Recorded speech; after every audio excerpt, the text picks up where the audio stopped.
ঢাকা ইউনিভার্সিটির বলতে আমরা যা বুঝি, স্বাভাবিকভাবে ইউনিভার্সিটির আনফর্চুনেটলি ইন্টারন্যাশনালি র্যাঙ্কিং এর মধ্যে পড়ছে না।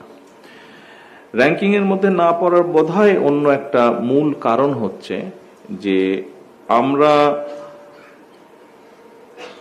এখানে যেভাবে আসলে টিচার নিয়োগ হওয়া উচিত ছিল, খুব সম্ভবত অতীতে সেভাবে হয়নি টিচার নিয়োগ।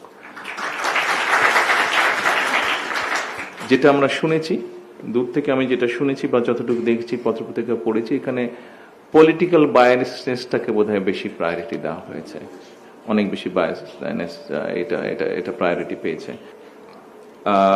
টিচার অ্যাপয়েন্টমেন্টের ক্ষেত্রে রেজাল্ট দেখে, মানুষের মেরিট দেখে টিচার দেয়, আমি মনে করি এই অবস্থাটার পরিবর্তন করা সম্ভব। এর বাইরেও টিচারদের বেলায় বা ইউনিভার্সিটির বেলায় আমরা দেখেছি যে পাবলিকেশন দরকার হয়।